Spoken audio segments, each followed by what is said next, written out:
So I went into Band in a Box and I made a track. And this track basically is 20 measures. The chord progression is 5, 4, 1, 5. It's the example that I gave earlier. It goes from the G to the F to the C. The G is the 5 chord, the F is the 4 chord, and the C is the 1 chord, right?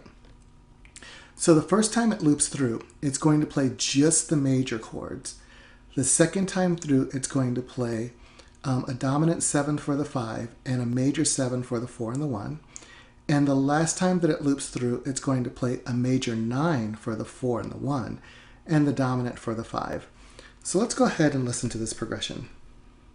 5. This is major, major, major, major. So now this is the dominant 7, the F major 7, the C major 7,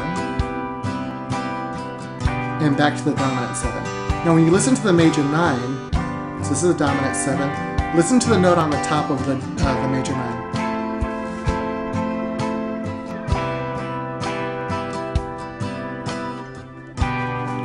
So that's the progression, right? So I'm going to play that one more time. It's going to go all the way through. And then what I'm going to do is I'm just going to play the root notes.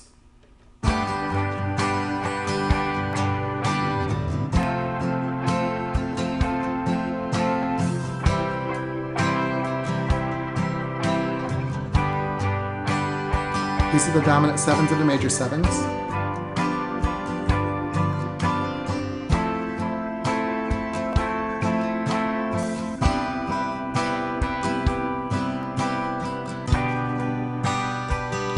And this is the dominant 7 and the major 9.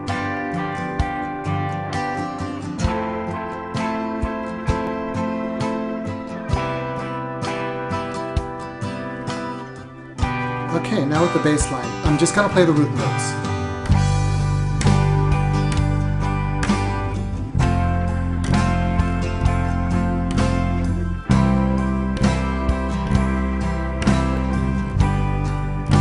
One more time.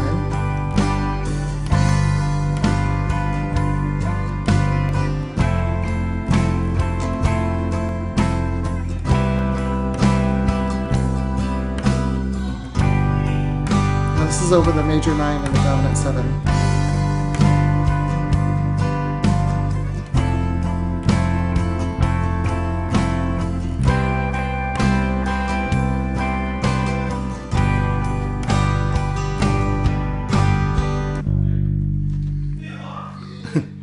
You can hear the kid in the back, he's playing Fortnite.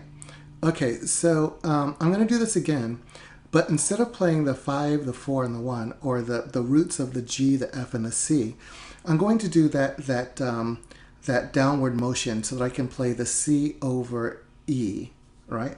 So basically, I'm going to play the G for the, when he plays the G chord, then I'm going to play the F, and then instead of playing the C for the 1 chord, I'm going to play that open E. So what it does is it creates a bass line that goes, which is pleasing to the ear more so than. So this time I'm going to play the bass with that downward motion, and I'll do that over all 3 progressions.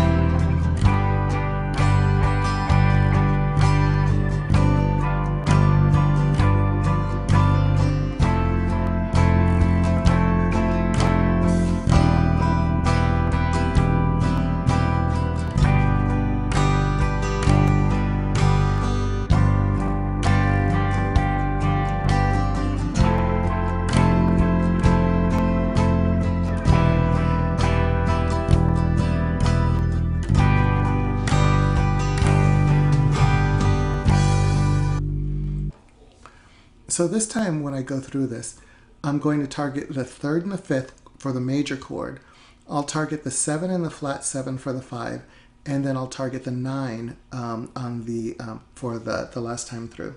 So the root and the third,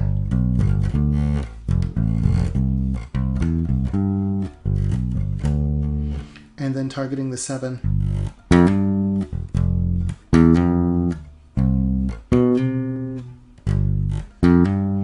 and then targeting the 9,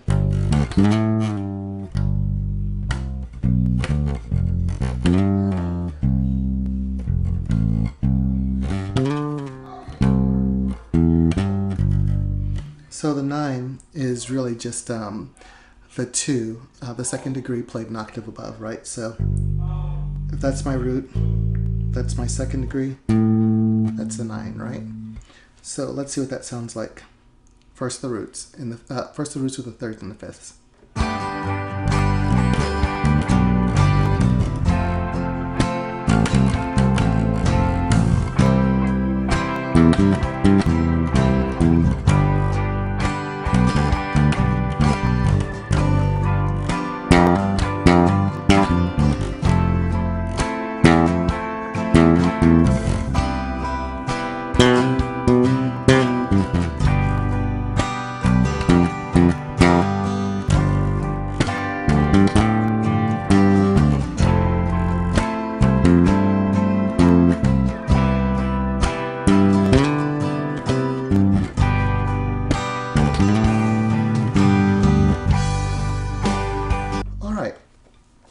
So what I'm going to do now is I'm going to go over, and if you remember the first progression we did was just the major, and I'm going to play the 7 and the 9 over the major so that you can hear that we as bass players can add those colors.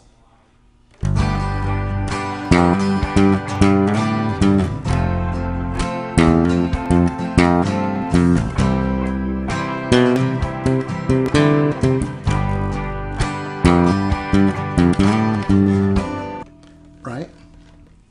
So the question then becomes, why have those colors?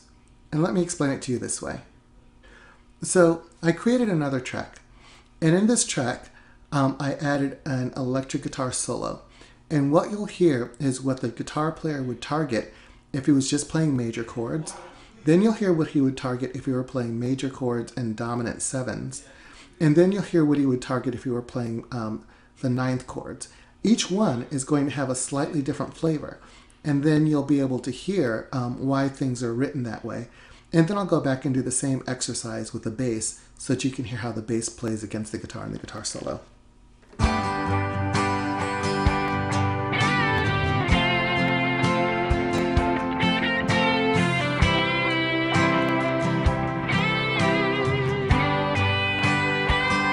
Now over the dominant.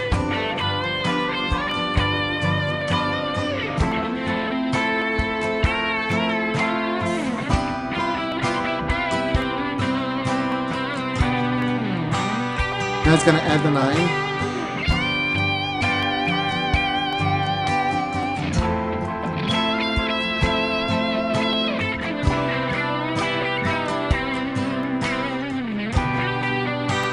One more time so you can hear those flavors.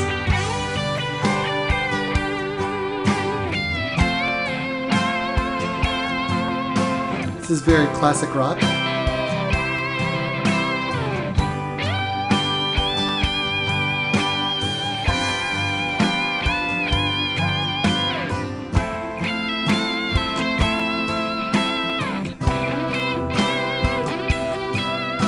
Hear those 7s.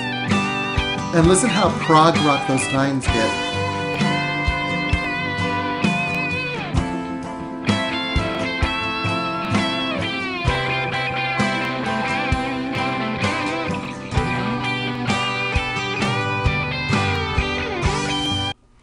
Alright, so I'm going to go back over this and I'm going to play, and I'm just going to play through. You'll hear me play the roots, then I'll play the roots, the thirds, and the fifths.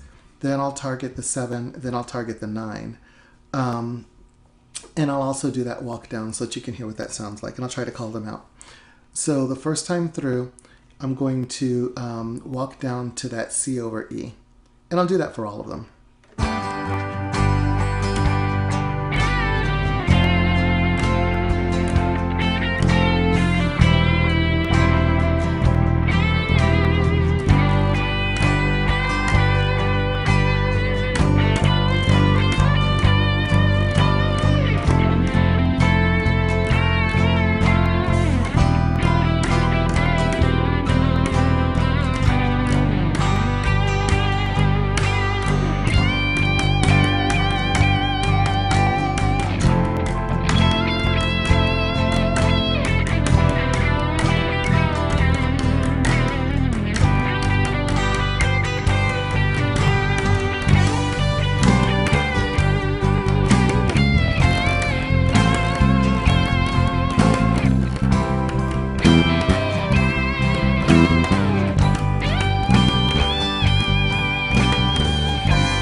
Anyway, just winging it a little bit. All right, so I hope that sheds some light in terms of note choices, why certain note choices are used. And I hope this kind of gets in your ear, kind of why they would add a C over E and how that differs from just playing a traditional C. All right, let me know if you have any additional questions. Thanks.